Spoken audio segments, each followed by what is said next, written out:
Well, it's funny, you can hear the wind. well, it's the wind whistling through all of the through the cables, yes, sail cables, if that's what you call them. I find it actually quite thrilling sound. Yeah, there was an interesting programme on. Interesting. Of course, don't really listen to anything other, but there was a link. Radio 6 had linked up with Radio 3. Yeah. And they were looking at music and memory. And with the lovely Ceres Williams. Yes. You know Ceres Williams? Yeah, she was in... a band. Yeah, it was called... it's really cute. She's got little what was it called? I've actually got an album of theirs somewhere. We have as well. But it's she's got a very sweet, childlike voice, singing voice. What was it when you're completely, sort of almost... Eunuch. What? Nearly. How did you get that from... Catatonia. Catatonia is the name. Ceres Williams, yeah. Ceres Williams, yeah. Anyway, she is lovely, and she... so anyway, she was doing this programme on memory and music. And the chap from Radio 3 was... the chap was formulating his answers on the go with remarkable disfluency. Right. In contrast, today there was then somebody who was talking about black holes and being able to see the wave, the wave. What was it? The gravitational waves. Oh, right. And apparently today there is going to be some announcement from some research institute that they've managed to observe gravitational waves. And this woman was so,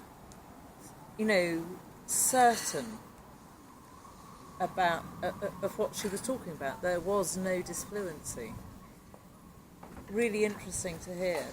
Just compare the difference of them. Right, can I just ask you, have you ever experienced a moment of sort of like blind panic? I'm sure I have. I can't actually remember... Well, I know I have, but I can't actually remember when. So you can't think of an example of how... Can you remember when you've experienced blind panic that you can't think of anything other than actually the thing that's causing you blind panic? I can't remember. And blind panic is one step up from normal panic, isn't it? So perhaps yes. I haven't experienced it. Oh, right, but you've acute stress then. Let's just go. Oh yeah, no. Well, acute, but stress is different. Stress and panic. Stress can be. Is panic. Well, no, panic is when you completely lose control. Stress, you manage. Chronic stress, you manage. I mean, it doesn't mean it doesn't have any impact on you and your body. Oh, it's I've been acutely huge. stressed. Yes. When I used to run my own company, I was working myself to death, and that chronic stress, you can manage it and you can hide it from yourself. And I suppose, I would relax with a beer or two in the evening. Actually, the alcohol, looking back, was a form of self-medication, just so I could come down. Yes. From the working day. But also, in a way, so you've got all of that emotional stress, that's because stress is, by its definition, emotional. It causes emotion, but it also causes, high levels of oxidative stress, which then, if you then drink on top of it, on the one hand, it may relax you, but on the other hand, also, it's putting in a load of sugar into your system, which then raises your oxidative stress levels. Oxidative stress? Oxidative stress what is it? Is free radicals. So free radicals are unstable atoms, really, that Yes. are looking for an extra oxygen in order to stabilise them, sort of neutralise them, Oh, if you okay. like. Yeah. And so when we're very, very stressed, and there are all sorts of things that add to that. So it could be, toxins, pollution, food that's got, just very little of any value in it.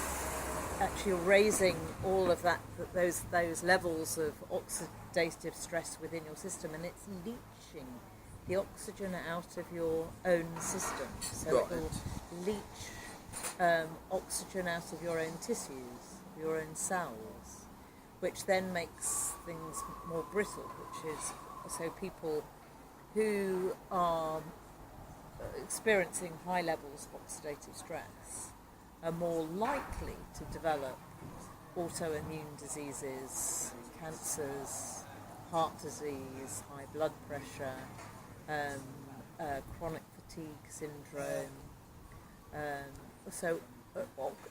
arthritis, all of these mainly chronic diseases. I mean, and cancers can be classified within that category.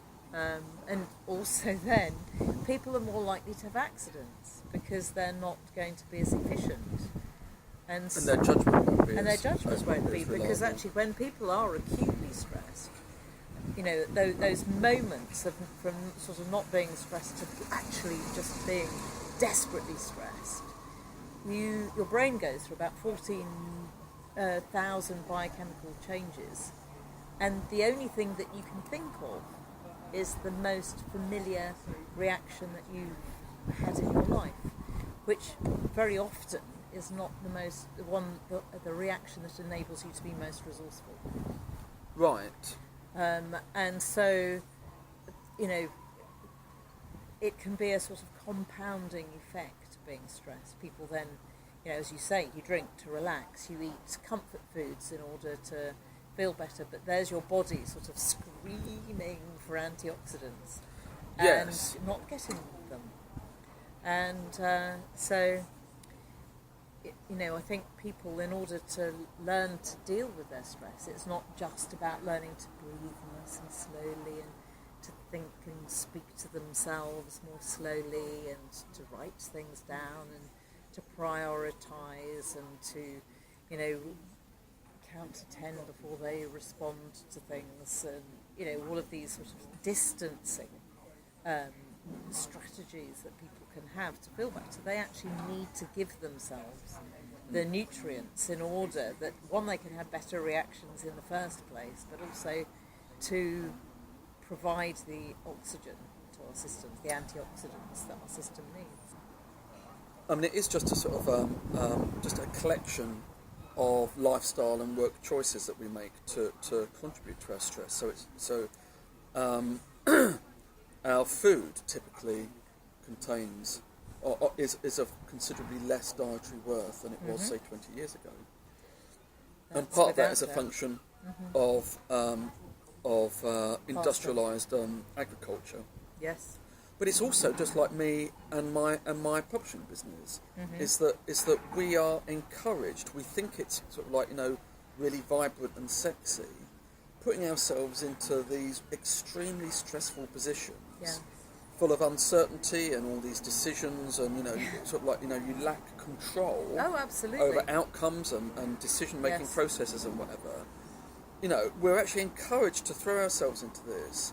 And there is no sense about... I mean, okay, you can manage it, as I did. Yeah. I managed it for years. Yes. But actually, that was part of the problem. We're very good at managing, but there comes a point when your body just says, bugger off, this is it.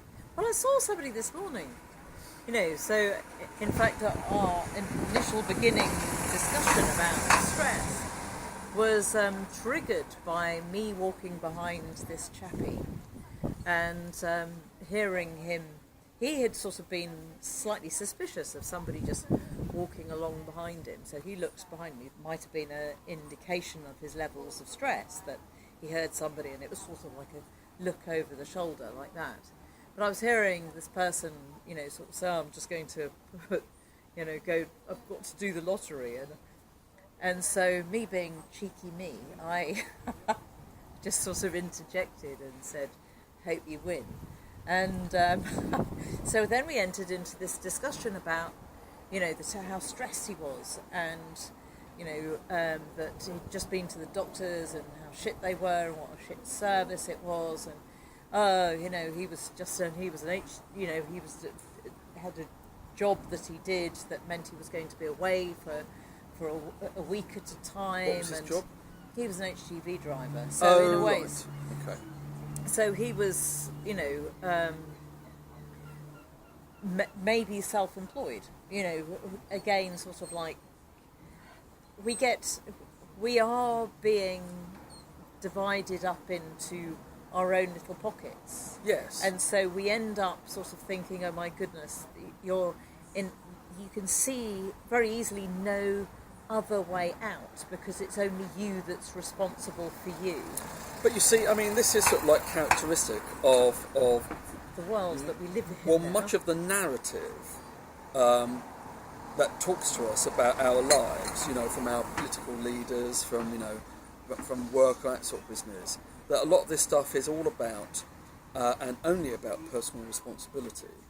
Whereas, and any consideration of the structural issues or the structural factors that actually put us in these positions in the first instance are downplayed or de-emphasised or just completely ignored. Yes. And actually, it's the structural issues that we need to be looking at. Well, indeed, but it's all smoke and mirrors, isn't it?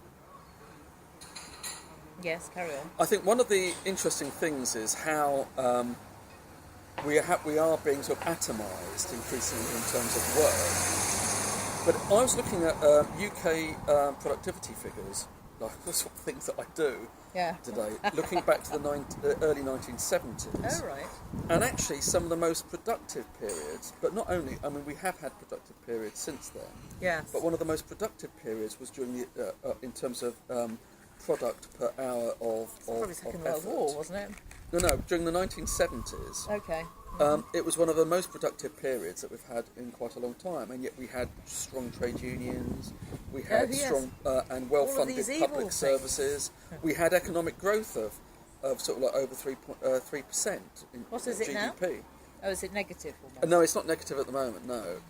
But the point is that we have been sold this lie about how we have to sort of like thrust ourselves forward, and this sort of like culture of individualism, and this was the way to, for us to find, happiness and and wealth, that sort of business.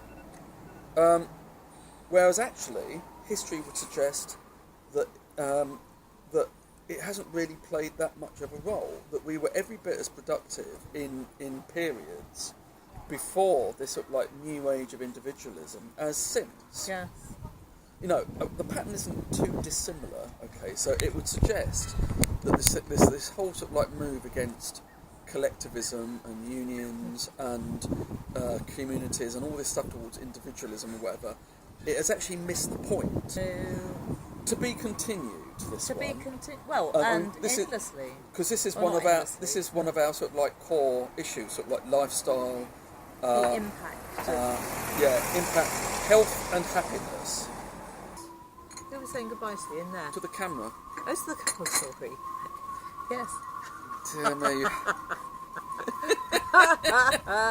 You haven't got this yet. Not today. It just didn't. It felt different. Yes. Actually, it just didn't. I won't bring Ross with me. No, in best future. not. No. Best not. But anyway, so until tomorrow. Until tomorrow. Yes, Yes. indeed. From Bye ChatterBox. for now. Bye bye. Bye, Wes. Bye. Bye.